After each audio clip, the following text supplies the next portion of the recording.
ನಮ್ಮ ತಂದೆ ರಾಜಕೀಯ ಕೊನೆಗಾಲದಲ್ಲಿದ್ದಾರೆ. ರಾಜ್ಯಕ್ಕೆ ಪ್ರಗತಿಪರ ಚಿಂತನೆಯ ನಾಯಕ ಬೇಕು, ಸತೀಶ್ ಜಾರಕಿಹೊಳಿ ನಾಯಕತ್ವ ವಹಿಸಬೇಕು ಅಂತ ಯತೀಂದ್ರ ಮಾತನಾಡಿದರು. ಚರ್ಚೆಯನ್ನ ಸೃಷ್ಟಿ ಮಾಡಿದ ಯತೀಂದ್ರ ಸಿದ್ದರಾಮಯ್ಯನವರ ಈ ಹೇಳಿಕೆ. ನಮ್ಮ ತಂದೆ ರಾಜಕೀಯ ಕೊನೆಗಾಲದಲ್ಲಿದ್ದಾರೆ, ರಾಜ್ಯಕ್ಕೆ ಪ್ರಗತಿಪರ ಚಿಂತನೆಯ ನಾಯಕ ಬೇಕು. ಚರ್ಚೆಯನ್ನ ಸೃಷ್ಟಿ ಮಾಡಿದ ಯತೀಂದ್ರ ಸಿದ್ದರಾಮಯ್ಯನವರ ಈ ಒಂದು ಹೇಳಿಕೆ. ಬೆಳಗಾವಿಯ ರಾಯಭಾಗದಲ್ಲಿ ಯತೀಂದ್ರ ಸಿದ್ದರಾಮಯ್ಯನವರು ಕೊಟ್ಟಂತಹ ಈ ಹೇಳಿಕೆ ರಾಜ್ಯ ರಾಜಕಾರಣದಲ್ಲಿ ದೊಡ್ಡ ಮಟ್ಟದ ಚರ್ಚೆಗೆ ಗ್ರಾಸವಾಗ್ತಾ ಇದೆ. ಹಾಗಿದ್ರೆ ರಾಜ್ಯದಲ್ಲಿ ನವೆಂಬರ್ ಕ್ರಾಂತಿ ಫಿಕ್ಸ್ ಆಯ್ತಾ? ಈ ಪ್ರಶ್ನೆ ಮೊದಲಿಂದಲೇ ಇತ್ತು. ಅದಕ್ಕೆ ಒಂದಿಷ್ಟು ಸ್ಪಷ್ಟನೆಗಳು ಸಿಗ್ತಾ ಇದೆಯಾ? ರಾಜ್ಯದಲ್ಲಿ ನವೆಂಬರ್ ಕ್ರಾಂತಿ ಫಿಕ್ಸ್ ಆಯ್ತಾ? ಹಾಗಾದ್ರೆ ನಮ್ಮ ತಂದೆ ರಾಜಕೀಯ ಕೊನೆಗಾಲದಲ್ಲಿದ್ದಾರೆ ಅಂತ ಯತೀಂದ್ರ ಸಿದ್ದರಾಮಯ್ಯನವರು ಈ ಒಂದು ಸಂದರ್ಭದಲ್ಲಿ ಕೊಟ್ಟಂತಹ ಹೇಳಿಕೆ. ರಾಜ್ಯಕ್ಕೆ ಪ್ರಗತಿಪರ ಚಿಂತನೆಯ ನಾಯಕ ಬೇಕು ಅಂತ ಹೇಳಿದ್ದಾರೆ. ಇದರ ಜೊತೆಗೆ ಜಾರಕಿಹೊಳಿ ಅವರು ನೇತೃತ್ವವನ್ನ ವಹಿಸಬೇಕು, ನಾಯಕತ್ವವನ್ನ ವಹಿಸಬೇಕು ಅಂತ ಮಾತನಾಡಿರೋದು.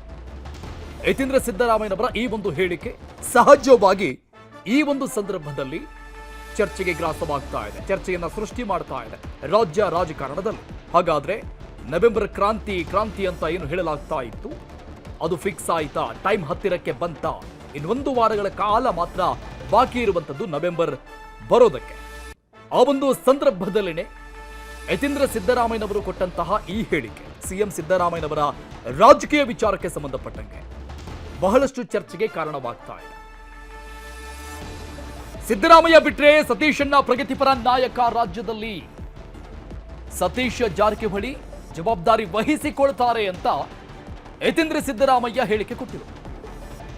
ಚರ್ಚೆ ಹುಟ್ಟು ಹಾಕಿದೆ ಯತೀಂದ್ರ ಸಿದ್ದರಾಮಯ್ಯನವರ ಈ ಒಂದು ಮಾತು. ಸತೀಶ್ ಜಾರಕಿಹೊಳಿ ಅವರ ಪರವಾಗಿ ಮಾತನಾಡಿರುವಂಥದ್ದು, ಸಿದ್ದರಾಮಯ್ಯನವರನ್ನ ಬಿಟ್ರೆ ಸತೀಶನ್ನ ಪ್ರಗತಿಪರ ನಾಯಕ ಅಂತ ಮಾತನಾಡಿದ್ದಾರೆ.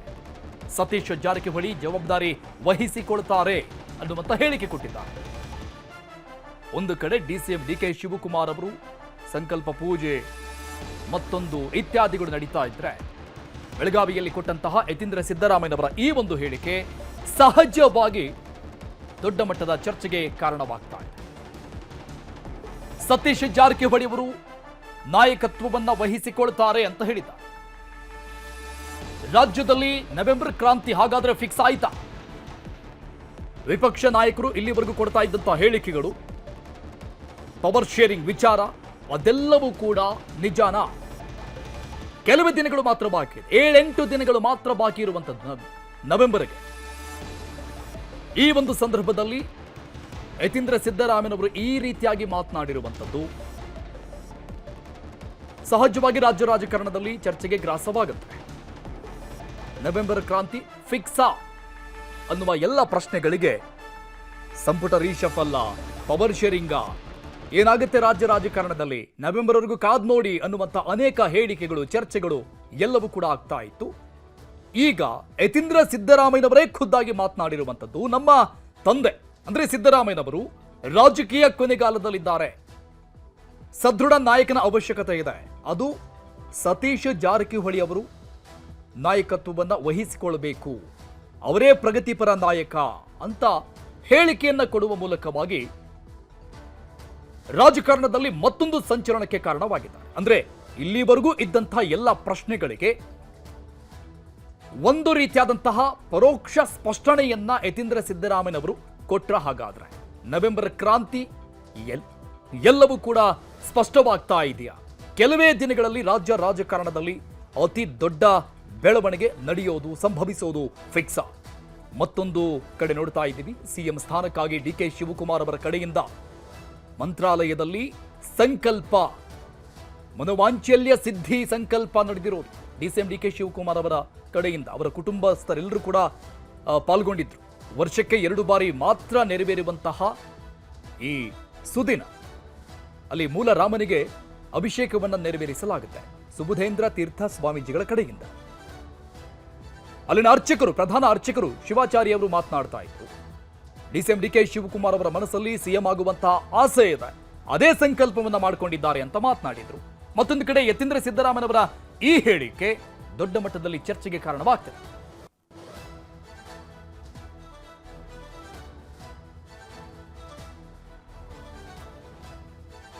ಈ ಬಗ್ಗೆ ಇನ್ನಷ್ಟು ಡೀಟೇಲ್ಸ್ ಕೊಡ್ತಾರೆ ನಮ್ಮ ಪ್ರತಿನಿಧಿ ತಿಮ್ಮೇಗೌಡರು ಸಂಪರ್ಕದಲ್ಲಿದ್ದಾರೆ. ತಿಮ್ಮೇಗೌಡ್ರೆ, ಒಂದು ಕಡೆ ಡಿ ಕೆ ಶಿವಕುಮಾರ್ ಅವರ ಸಾಲು ಸಾಲು ಪೂಜೆಗಳು, ಮನೋವಾಂಛಲ್ಯ ಸಿದ್ಧಿ ಸಂಕಲ್ಪ ಎಲ್ಲವೂ ಆಗ್ತಾ ಇದ್ರೆ, ಮತ್ತೊಂದು ಕಡೆ ಬೆಳಗಾವಿಯಲ್ಲಿ ನಿಂತ್ಕೊಂಡು ಯತೀಂದ್ರ ಸಿದ್ದರಾಮಯ್ಯನವರು ಕೊಟ್ಟಂತಹ ಈ ಒಂದು ಹೇಳಿಕೆ ಏನ್ ಮೆಸೇಜ್ ಅಂತ ಇದೆ? ಏನ್ ಮೆಸೇಜ್ ಅಂದ್ರೆ ಡಿ ಕೆ ಶಿವಕುಮಾರ್ ಅವ್ರಿಗೆ ಪರ್ಯಾಯವಾಗಿ ನಾಯಕತ್ವವನ್ನು ಹುಟ್ಟು ಹಾಕುವಂತ ನಿಟ್ಟಲ್ಲಿ ಮುಖ್ಯಮಂತ್ರಿ ಸಿದ್ದರಾಮಯ್ಯನವರು ಹೊಸ ದಾಳವನ್ನು ಉರುಳಿಸಿದ್ರ ಅನ್ನುವಂತ ಒಂದು ಸಂದೇಶ. ಯಾಕಂತ ಹೇಳಿದ್ರೆ ಈಗಾಗಲೇ ಏನು ವಿರೋಧ ಪಕ್ಷಗಳು ಸಾಕಷ್ಟು ಆದಿಬೀದಿಯಲ್ಲಿ ಚರ್ಚೆ ಮಾಡ್ತಾ ಇರುವಂತ, ವಿರೋಧ ಪಕ್ಷಗಳು ಸಾಕಷ್ಟು ರೀತಿಯಲ್ಲಿ ಚರ್ಚೆ ಮಾಡ್ತಾ ಇರೋ, ಟೀಕೆಗಳು ಮಾಡ್ತಾ ಇರುವಂತ, ಅಂದ್ರೆ ನವೆಂಬರ್ ಕ್ರಾಂತಿ ಆಗುತ್ತೆ, ನವೆಂಬರ್ ತಿಂಗಳಲ್ಲಿ ಕಾಂಗ್ರೆಸ್ನಲ್ಲಿ ಅಲ್ಲೋಲ ಕಲ್ಲೋಲ ಸೃಷ್ಟಿಯಾಗುತ್ತೆ ಅನ್ನುವಂತ ನಿಟ್ಟ ಚರ್ಚೆಯನ್ನ ಮಾಡ್ತಾ ಇದ್ರು. ಅಂತ ವಿರೋಧ ಪಕ್ಷಗಳ ಟೀಕೆ ಮತ್ತೆ ಹೇಳಿಕೆಗಳಿಗೆ ಯತೀಂದ್ರ ಸಿದ್ದರಾಮಯ್ಯನವರ ಹೇಳಿಕೆ ಎಲ್ಲೋ ಒಂದ್ ಕಡೆಗೆ ಪುಷ್ಟಿ ಕೊಡ್ತಾ ಅಂತ.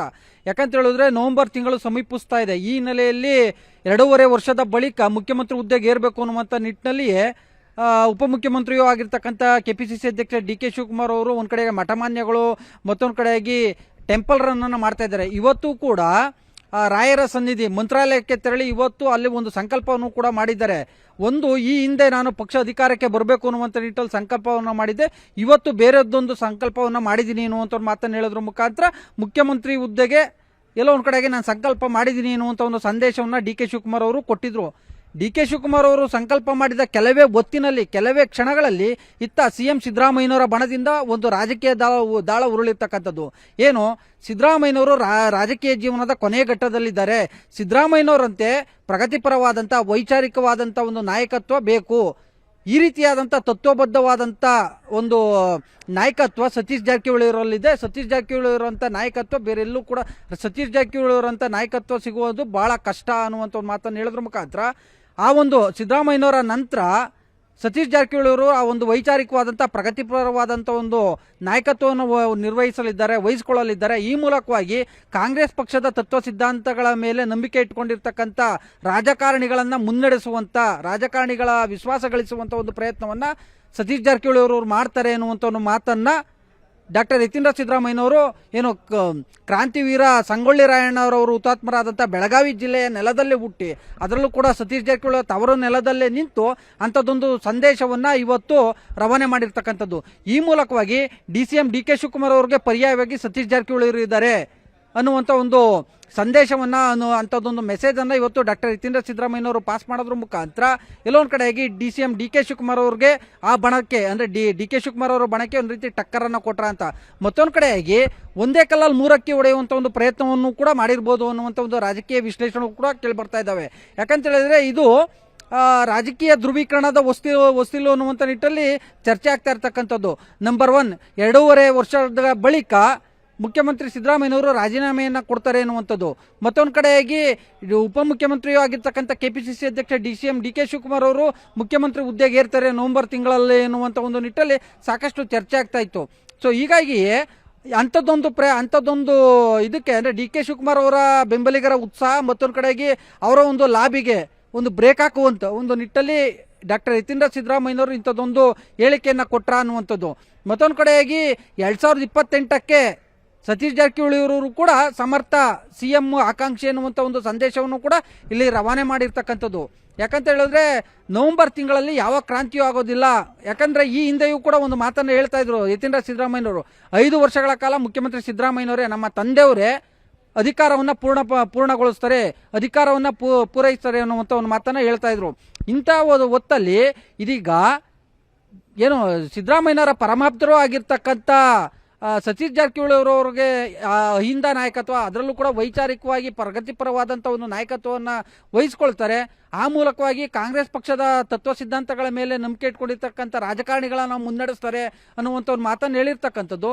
ಎಲ್ಲೋ ಒಂದು ಕಡೆಯಾಗಿ ಸಿದ್ದರಾಮಯ್ಯನವರ ರಾಜಕೀಯ ಉತ್ತರಾಧಿಕಾರಿ ಸತೀಶ್ ಜಾರಕಿಹೊಳಿ ಅವರು, ಸಿದ್ದರಾಮಯ್ಯನವರ ನಂತರ ಸತೀಶ್ ಜಾರಕಿಹೊಳಿ ಅವರು ಮುಖ್ಯಮಂತ್ರಿ ಹುದ್ದೆಗೆ ಸಮರ್ಥ ಅಭ್ಯರ್ಥಿ, ಸಮರ್ಥ ಆಕಾಂಕ್ಷಿ ಅನ್ನುವಂಥ ಒಂದು ಸಂದೇಶವನ್ನು ರವಾನೆ ಮಾಡೋದ್ರ ಮುಖಾಂತರ ಇತ್ತ ಡಿ ಕೆ ಶಿವಕುಮಾರ್ ಅಂಡ್ ಟೀಮ್ಗೆ ಒಂದು ರೀತಿ ದೊಡ್ಡ ಮಟ್ಟದ ಒಂದು ಟಕ್ಕರ್ ಕೊಟ್ಟಿದ್ದಾರೆ ಅನ್ನುವಂಥದ್ದು ಸದ್ಯದ ಒಂದು ರಾಜಕೀಯ ವಿಶ್ಲೇಷಣೆ. ಅರುಣ್. ಓಕೆ ತಿಮ್ಮೇಗೌಡ್ರೆ, ಹಾಗೆ ಸಂಪರ್ಕದಲ್ಲಿ ಮತ್ತಷ್ಟು ಅಪ್ಡೇಟ್ಸ್ ಪಡಿತೀನಿ. ಯತೀಂದ್ರ ಸಿದ್ದರಾಮಯ್ಯ ಏನ್ ಹೇಳಿದ್ರು ನೋಡು. ಮತ್ತೆ ಈ ಒಂದು ಕಾರ್ಯಕ್ರಮಕ್ಕೆ ನಾನು ಬರೋದಕ್ಕೆ ಮುಖ್ಯ ಕಾರಣ ಅಂತಂದ್ರೆ ಸತೀಶ್ ಜಾರಕಿಹೊಳಿ ಸಾಹೇಬರು ಈಗಾಗಲೇ ಹೇಳಿದಂತೆ ಅವರು ಕೂಡ ಸಾಮಾಜಿಕ ಬದ್ಧತೆ ಇರುವಂತೆ ಸಾಮಾಜಿಕ ನ್ಯಾಯದಲ್ಲಿ ನಂಬಿಕೆ ಇಟ್ಕೊಂಡಿರೋರು. ಯಾರು ಸಮಾಜದಲ್ಲಿ ತಳ ಸಮುದಾಯದವರು ಇರ್ತಾರೆ, ಯಾರು ಬಡವರು ಇರ್ತಾರೆ, ಅಂತವ್ರ ಪರವಾಗಿ ಕಾಳಜಿ ಇಟ್ಕೊಂಡು ಕೆಲಸ ಮಾಡ್ತಿರುವಂತವ್ರು. ಇವತ್ತು ತಂದೆಯವರು ಈಗ ಇನ್ನೇನು ರಾಜಕೀಯ ಕೊನೆಗಾಲದಲ್ಲಿ ಇದ್ದಾರೆ, ಅವರ ರಾಜಕೀಯ ಬದುಕಿನ ಕೊನೆ ಘಟ್ಟದಲ್ಲಿದ್ದಾರೆ. ಅಂತ ಸಮಯದಲ್ಲಿ ಈ ರೀತಿ ವೈಚಾರಿಕವಾಗಿ ಪ್ರಗತಿಪರವಾದಂತಹ ಸಿದ್ಧಾಂತ ಇಟ್ಕೊಂಡಿರೋರಿಗೆ ಮಾರ್ಗದರ್ಶನ ಮಾಡೋದಕ್ಕೆ, ಅವ್ರಿಗೆ ನೇತೃತ್ವ ವಹಿಸ್ಕೊಳ್ಳೋಕೆ ಒಬ್ರು ನಾಯಕರು ಬೇಕು. ಸರ್ ಜಾರಕಿಹೊಳಿ ಅವರು ಅಂತ ಒಂದು ಜವಾಬ್ದಾರಿ ವಹಿಸ್ಕೋತಾರೆ. ಕಾಂಗ್ರೆಸ್ ಪಕ್ಷ ಸಿದ್ಧಾಂತ ನಂಬಿಕೆ ಇಟ್ಕೊಂಡಿರುವಂತ ಎಲ್ಲ ರಾಜಕಾರಣಿಗಳಿಗೆ, ಯುವ ನಾಯಕರಿಗೆ ಅವ್ರು ಮಾದರಿಯಾಗಿ ನಮ್ಮನ್ನು ಮುನ್ನಡೆಸ್ತಾರೆ ಅನ್ನೋ ಒಂದು ನಂಬಿಕೆ ನನಗಿದೆ. ಸೊ ಹಾಗಾಗಿ ಈ ರೀತಿ ಒಂದು ತತ್ವಬದ್ಧತೆ ಇರುವಂತಹ ನಾಯಕರು ಸಿಗೋದು ಬಹಳ ಕಷ್ಟ ಅಂತ ಕೆಲಸನ ಜಾರಕಿಹೊಳಿ ಮಾಡ್ತಿದ್ದಾರೆ. ಮತ್ತೆ ಈ ಒಂದು ಕಾರ್ಯಕ್ರಮಕ್ಕೆ ನಾನು ಬರೋದಕ್ಕೆ ಮುಖ್ಯ ಕಾರಣ ಅಂತಂದ್ರೆ ಸತೀಶ್ ಜಾರಕಿಹೊಳಿ ಸಾಹೇಬರು ಈಗಾಗಲೇ ಹೇಳಿದಂತೆ ಅವರು ಕೂಡ ಸಾಮಾಜಿಕ ಬದ್ಧತೆ ಇರುವಂತೆ ಸಾಮಾಜಿಕ ನ್ಯಾಯದಲ್ಲಿ ನಂಬಿಕೆ ಇಟ್ಕೊಂಡಿರೋರು. ಯಾರು ಸಮಾಜದಲ್ಲಿ ತಳ ಸಮುದಾಯದವರು ಇರ್ತಾರೆ, ಯಾರು ಬಡವರು ಇರ್ತಾರೆ, ಅಂತವ್ರ ಪರವಾಗಿ ಕಾಳಜಿ ಇಟ್ಕೊಂಡು ಕೆಲಸ ಮಾಡ್ತಿರುವಂತವ್ರು. ಇವತ್ತು ತಂದೆಯವರು ಈಗ ಇನ್ನೇನು ರಾಜಕೀಯ ಕೊನೆಗಾಲದಲ್ಲಿ ಇದ್ದಾರೆ, ಅವರ ರಾಜಕೀಯ ಬದುಕಿನ ಕೊನೆ ಘಟ್ಟದಲ್ಲಿದ್ದಾರೆ. ಅಂತ ಸಮಯದಲ್ಲಿ ಈ ರೀತಿ ವೈಚಾರಿಕವಾಗಿ ಪ್ರಗತಿಪರವಾದಂತಹ ಸಿದ್ಧಾಂತ ಇಟ್ಕೊಂಡಿರೋರಿಗೆ ಮಾರ್ಗದರ್ಶನ ಮಾಡೋದಕ್ಕೆ, ಅವ್ರಿಗೆ ನೇತೃತ್ವ ವಹಿಸ್ಕೊಳ್ಳೋಕೆ ಒಬ್ರು ನಾಯಕರು ಬೇಕು. ಸರ್ ಜಾರಕಿಹೊಳಿ ಅವರು ಅಂತ ಒಂದು ಜವಾಬ್ದಾರಿ ವಹಿಸ್ಕೋತಾರೆ. ಕಾಂಗ್ರೆಸ್ ಪಕ್ಷ ಸಿದ್ಧಾಂತ ನಂಬಿಕೆ ಇಟ್ಕೊಂಡಿರುವಂತ ಎಲ್ಲ ರಾಜಕಾರಣಿಗಳಿಗೆ, ಯುವ ನಾಯಕರಿಗೆ ಅವ್ರು ಮಾದರಿಯಾಗಿ ನಮ್ಮನ್ನು ಮುನ್ನಡೆಸ್ತಾರೆ ಅನ್ನೋ ಒಂದು ನಂಬಿಕೆ ನನಗಿದೆ. ಸೊ ಹಾಗಾಗಿ ಈ ರೀತಿ ಒಂದು ತತ್ವಬದ್ಧತೆ ಇರುವಂತಹ ನಾಯಕರು ಸಿಗೋದು ಬಹಳ ಕಷ್ಟ ಅಂತ ಕೆಲಸನ ಜಾರಕಿಹೊಳಿ ಮಾಡ್ತಿದ್ದಾರೆ.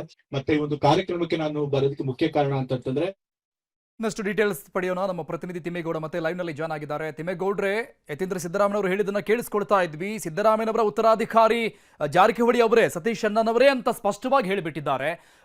ರಾಜ್ಯ ರಾಜಕಾರಣದಲ್ಲಿ ಅಹಿಂದ ನಾಯಕ ಅಂದ ತಕ್ಷಣ ಮೊದಲಿಗೆ ಕಾಣೋದು ಸಿದ್ದರಾಮಯ್ಯನವರ ಫೇಸ್. ನೆಕ್ಸ್ಟ್ ಯಾರು ಅಂತ ನೋಡ್ತಾ ಹೋದ್ರೆ ಅಲ್ಲಿ ಸತೀಶ್ ಜಾರಕಿಹೊಳಿ ಅವರೇ ಕಾಣಿಸ್ತಾರೆ. ಆ ರೀತಿಯಾಗಿ ಪೋರ್ಟ್ರೇಟ್ ಆಗ್ಬಿಟ್ಟಿದೆ. ಆದ್ರೆ ಹೈಕಮಾಂಡ್ DK ಶಿವಕುಮಾರ್ ಅವರನ್ನ ಅಷ್ಟು ಈಸಿಯಾಗಿ ಸೈಡ್ಲೈನ್ ಮಾಡುತ್ತಾ, ಇನ್ ಕೇಸ್ ಪವರ್ ಶೇರಿಂಗ್ ಆಯಿತು ಅಂತ ಇದ್ರೆ?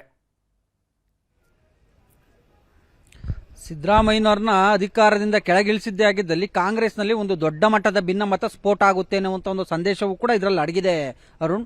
ಯಾಕಂತ ಹೇಳಿದ್ರೆ DK ಶಿವಕುಮಾರ್ ಅವ್ರಿಗೆ ಪರ್ಯಾಯವಾಗಿ ಅಹಿಂದ ನಾಯಕ ಅನ್ನುವಂಥ ಒಂದು ನಿಟ್ಟಿನಲ್ಲಿ ಗುರುತಿಸ್ಕೊಂಡಿರ್ತಕ್ಕಂಥ ಸತೀಶ್ ಜಾರಕಿಹೊಳಿ ಅವರು ಕೂಡ ಇದ್ದಾರೆ. ಸಿದ್ದರಾಮಯ್ಯನವರ ರಾಜಕೀಯ ಉತ್ತರಾಧಿಕಾರಿಯಾಗಿ ಸತೀಶ್ ಜಾರಕಿಹೊಳಿ ಅವರು ಜವಾಬ್ದಾರಿಯನ್ನು ನಿರ್ವಹಿಸಲಿದ್ದಾರೆ ಅನ್ನುವಂಥ ಒಂದು ಸಂದೇಶದ ಮಾತುಗಳನ್ನು ಇವತ್ತು ಡಾಕ್ಟರ್ ಯತೀಂದ್ರ ಸಿದ್ದರಾಮಯ್ಯನವರು ಹೇಳಿರ್ತಕ್ಕಂಥದ್ದು. ಸೊ ಹೀಗಾಗಿಯೇ ಹೈಕಮಾಂಡ್ಗೂ ಕೂಡ ಎಲ್ಲೋ ಒಂದು ಕಡೆಯಾಗಿ ಮುಖ್ಯಮಂತ್ರಿ ಸಿದ್ದರಾಮಯ್ಯನವ್ರನ್ನ ಅಧಿಕಾರದಿಂದ ಕೆಳಗಡೆ ಇಳಿಸಬಾರದು ಅನ್ನುವಂಥ ಒಂದು ಎಚ್ಚರಿಕೆಯ ಸಂದೇಶವನ್ನ ಇವತ್ತು ಯತೀಂದ್ರ ಸಿದ್ದರಾಮಯ್ಯನವರು ರವಾನೆ ಮಾಡಿದ್ದಾರೆ ಅಂತ ಹೇಳಿದ್ರೆ ತಪ್ಪಾಗ್ಲಿಕ್ಕಿಲ್ಲ. ಯಾಕಂತ ಹೇಳಿದ್ರೆ ಇವತ್ತು ಮಂತ್ರಾಲಯದಲ್ಲಿ ಹೇಳಿಕೆಯನ್ನು ಕೊಟ್ಟಿರ್ತಕ್ಕಂಥ ಅಂದ್ರೆ ರಾಯರ ಸನ್ನಿಧಿ ಮಂತ್ರಾಲಯಕ್ಕೆ ತೆರಳಿರ್ತಕ್ಕಂಥ DCM DK ಶಿವಕುಮಾರ್ ಅವರು ಸಂಕಲ್ಪವನ್ನು ಮಾಡಿರ್ತಕ್ಕಂಥದ್ದು. ಅಂದ್ರೆ ಮುಖ್ಯಮಂತ್ರಿ ಹುದ್ದೆಗೆ ಏರ್ಬೇಕು ಅನ್ನುವಂಥ ನಿಟ್ಟಲ್ಲಿ ಸಂಕಲ್ಪವನ್ನ ಮಾಡಿದ್ದಾರೆ. ಈ ಸಂಬಂಧವಾಗೂ ಕೂಡ ನಿಗೂಢ ಅರ್ಥದಲ್ಲಿ ಒಂದು ರೀತಿ ಗೂಢ ಅರ್ಥದಲ್ಲಿ ಹೇಳಿಕೆಗಳನ್ನ ಕೂಡ ಕೊಟ್ಟಿರ್ತಕ್ಕಂಥದ್ದು. ಮತ್ತೊಂದು ಕಡೆಯಾಗಿ ಇನ್ನೇನು DCM DK ಶಿವಕುಮಾರ್ ಅವರು ಮುಖ್ಯಮಂತ್ರಿ ಆಗೇ ಬಿಟ್ರು ಅನ್ನುವಂಥ ಒಂದು ಉತ್ಸಾಹದಲ್ಲಿ ಕೂಡ ಅವರ ಬೆಂಬಲಿಗರಿದ್ದಾರೆ. ಮತ್ತೊಂದು ಕಡೆಯಾಗಿ ನವೆಂಬರ್ನಲ್ಲಿ ಸಾಕಷ್ಟು ರೀತಿಯಲ್ಲಿ ಕ್ರಾಂತಿ ಆಗುತ್ತೆ ರಾಜ್ಯ ರಾಜಕಾರಣದಲ್ಲಿ, ಅದರಲ್ಲೂ ಕೂಡ ಕಾಂಗ್ರೆಸ್ನಲ್ಲಿ ದೊಡ್ಡ ಮಟ್ಟದ ಕ್ರಾಂತಿ ಆಗುತ್ತೆ, ಎಲ್ಲವೂ ಕೂಡ ಸರಿ ಇಲ್ಲ ಅನ್ನುವಂಥ ಒಂದು ನಿಟ್ಟಲ್ಲಿ BJP ನಾಯಕರುಗಳು, ವಿರೋಧ ಪಕ್ಷದ ನಾಯಕರುಗಳು ಟೀಕೆ ಮಾಡ್ತಾ ಇದ್ದಾರೆ. ಈ ಎಲ್ಲದಕ್ಕೂ ಕೂಡ ಬ್ರೇಕ್ ಹಾಕಬೇಕು. ಮತ್ತೊಂದು ಕಡೆಯಾಗಿ ಮುಖ್ಯಮಂತ್ರಿ ಸಿದ್ದರಾಮಯ್ಯನವರ ಕುರ್ಚಿಯೂ ಕೂಡ ಭದ್ರ ಆಗಬೇಕು. ಮತ್ತೊಂದು ಕಡೆಯಾಗಿ ಮುಂಬರುವಂಥ 2028ರ ಚುನಾವಣೆಯಲ್ಲೂ ಕೂಡ ಅಹಿಂದ ನಾಯಕತ್ವವೇ ಮುಖ್ಯಮಂತ್ರಿ ಹುದ್ದೆಯನ್ನ ಅಲಂಕರಿಸುತ್ತೆ ಅನ್ನುವಂಥ ಒಂದು ಮೆಸೇಜ್ ಅನ್ನು ಕೂಡ ಈ ಇದರಲ್ಲಿ ಅಂದ್ರೆ ಹೇಳಿಕೆಯನ್ನ ಕೊಡೋದ್ರ ಮುಖಾಂತರ ಪಾಸ್ ಮಾಡಿರ್ತಕ್ಕಂಥದ್ದು. ಯಾಕಂತ ಹೇಳಿದ್ರೆ ಇದು ಸತೀಶ್ ಜಾರಕಿಹೊಳಿ ಅವರ ಅನುಪಸ್ಥಿತಿಯಲ್ಲಿ ಈ ಒಂದು ಹೇಳಿಕೆಯನ್ನ ಕೂಡ ಕೊಟ್ಟಿಲ್ಲ. ಸತೀಶ್ ಜಾರಕಿಹೊಳಿ ಅವರ ಬೆಂಬಲಿಗರು ಆಯೋಜನೆ ಮಾಡಿರ್ತಕ್ಕಂಥ ಒಂದು ಕಾರ್ಯಕ್ರಮದಲ್ಲೇ ಸತೀಶ್ ಜಾರಕಿಹೊಳಿ ಅವರ ಪಕ್ಕದಲ್ಲೇ ಕೂತು ಇಂಥದ್ದೊಂದು ಹೇಳಿಕೆಯನ್ನು ಕೂಡ ಕೊಟ್ಟಿರ್ತಕ್ಕಂಥದ್ದು. ಯಾಕಂತ ಹೇಳಿದ್ರೆ DCM DK ಶಿವಕುಮಾರ್ ಅವರು ಪಕ್ಷವನ್ನು ಅಧಿಕಾರಕ್ಕೆ ತರುವಲ್ಲಿ ಸಾಕಷ್ಟು ಶ್ರಮವನ್ನು ಹಾಕಿದ್ದಾರೆ. SM ಕೃಷ್ಣ ಅವರ ಬಳಿಕ ಒಕ್ಕಲಿಗರಿಗೂ ಕೂಡ ಮುಖ್ಯಮಂತ್ರಿ ಹುದ್ದೆಯನ್ನು ಅಲಂಕರಿಸಬೇಕು. ಕಾಂಗ್ರೆಸ್ನಲ್ಲಿ DK ಶಿವಕುಮಾರ್ ಅವರು ಸಮರ್ಥರಿದ್ದಾರೆ ಅನ್ನುವಂಥ ಒಂದು ನಿಟ್ಟಲ್ಲಿ DK ಶಿವಕುಮಾರ್ ಅವರ ಬೆಂಬಲಿಗ ಶಾಸಕರುಗಳು ಮತ್ತೆ ಸಚಿವರುಗಳು ಕೂಡ ಹೇಳಿಕೆಯನ್ನು ಕೊಡ್ತಾ ಇದ್ರು. ಅಂದ್ರೆ ಅಧಿಕಾರ ಹಸ್ತಾಂತರ ಆಗಬೇಕು ನವೆಂಬರ್ ತಿಂಗಳಲ್ಲಿ ಅಂತ. ಮತ್ತೊಂದು ಕಡೆಯಾಗಿ ಮುಖ್ಯಮಂತ್ರಿ ಸಿದ್ದರಾಮಯ್ಯನವರೇ 5 ವರ್ಷಗಳ ಕಾಲ ಅಧಿಕಾರವನ್ನು ಪೂರೈಸಬೇಕು ಅಂತದ್ದೊಂದು ಬಯಕೆ ನಮ್ಮಲ್ಲಿದೆ ಎನ್ನುವಂಥ ನಿಟ್ಟಲ್ಲಿ ಸಚಿವ ಜಮೀರ್ ಅಹಮದ್ ಆದಿಯಾಗಿ doctor HC Mahadevappa, KN Rajanna ಆದಿಯಾಗಿ CM ಬೆಂಬಲಿಗರು ಎಲ್ಲರೂ ಕೂಡ ಸಿದ್ದರಾಮಯ್ಯನವರ ಪರವಾಗಿ ಬ್ಯಾಟ್ ಬೀಸ್ತಾ ಇದ್ರು. ಈ ನಡುವೆ ಇನ್ನೇನು ಕೆಲವೇ ದಿನಗಳು ನವೆಂಬರ್ ಮಾಸಕ್ಕೆ ಅಂದ್ರೆ ನವೆಂಬರ್ ತಿಂಗಳು ಸಮೀಪಿಸ್ತಾ ಇರ್ತಕ್ಕಂಥ ಹಿನ್ನೆಲೆಯಲ್ಲಿ ನವೆಂಬರ್ ತಿಂಗಳಲ್ಲಿ ಏನಾದರೂ ಒಂದು ವೇಳೆ ಸಚಿವ ಸಂಪುಟ ಪುನರ್ರಚನೆ ಆಗಿದ್ದಲ್ಲಿ ಅದು ಎಲ್ಲ ಒಂದ್ ಕಡೆಗೆ ಸಿದ್ದರಾಮಯ್ಯನವ್ರಿಗೆ ಪ್ಲಸ್ ಪಾಯಿಂಟ್, ಸಚಿವ ಸಂಪುಟ ಪುನರ್ರಚನೆ ಆದ್ರೆ ಮುಖ್ಯಮಂತ್ರಿ ಹುದ್ದೆ ಬದಲಾವಣೆ ಇಲ್ಲ ಅಂತ. ಸೊ ಹೀಗಾಗಿ DCM DK ಶಿವಕುಮಾರ್ ಅವರು ಯಾವ ಸಚಿವ ಸಂಪುಟ ಪುನರ್ರಚನೆಯೂ ಇಲ್ಲ ಅನ್ನುವಂತ ಒಂದು ಹೇಳಿಕೆಯನ್ನು ಕೂಡ ಕೊಟ್ಟಿದ್ರು. ಯಾಕಂತ ಹೇಳಿದ್ರೆ ನವೆಂಬರ್ ತಿಂಗಳಲ್ಲಿ ಅಧಿಕಾರ ಹಸ್ತಾಂತರ ಆದ್ರೆ, ಮುಖ್ಯಮಂತ್ರಿ ಹುದ್ದೆ ಅಧಿಕಾರ ಹಸ್ತಾಂತರ ಆದ್ರೆ ನನ್ನ ನೇತೃತ್ವದ ಸಚಿವ ಸಂಪುಟದಲ್ಲಿ ಅದು ನನ್ನ ಬೆಂಬಲಿಗರಿಗೆ ಅವಕಾಶವನ್ನು ಕೊಡಬಹುದು, ನಾನು ಸಚಿವ ಸಂಪುಟ ಪುನರ್ರಚನೆ ಮಾಡಿ ನನಗೆ ಬೇಕಾದಂತವನ್ನ ಸಚಿವರನ್ನಾಗಿ ಮಾಡ್ಕೊಳ್ಬಹುದು ಅನ್ನುವಂತ ಒಂದು ಲೆಕ್ಕಾಚಾರದಲ್ಲಿ DK ಶಿವಕುಮಾರ್ ಇದ್ರು. ಸೊ ಹೀಗಾಗಿ ಈ ಎಲ್ಲದಕ್ಕೂ ಕೂಡ DCM DK ಶಿವಕುಮಾರ್ ಅವರ ಆಸೆಗೆ ತಣ್ಣೀರೇರಿಸುವಂತೆ ಇವತ್ತು ಡಾಕ್ಟರ್ ಯತೀಂದ್ರ ಸಿದ್ದರಾಮಯ್ಯನವರು ಕೂಡ ಕೊಟ್ಟಿರ್ತಕ್ಕಂಥ ಈ ಒಂದು ಹೇಳಿಕೆ, ಈ ಒಂದು ಮಾತು ಇದೀಗ ಕಾಂಗ್ರೆಸ್ನಲ್ಲಿ ನಿಜಕ್ಕೂ ಕೂಡ ಒಂದು ದೊಡ್ಡ ಮಟ್ಟದ ಕಿಡಿಯನ್ನ ಒತ್ತಿಸಿದೆ ಅಂದ್ರೆ ತಪ್ಪಾಗ್ಲಿಕ್ಕಿಲ್ಲ. ಅರುಣ್, ಥ್ಯಾಂಕ್ ಯು ತಿಮ್ಮೇಗೌಡ್ರೆ ಡೀಟೇಲ್ಸ್ಗೆ.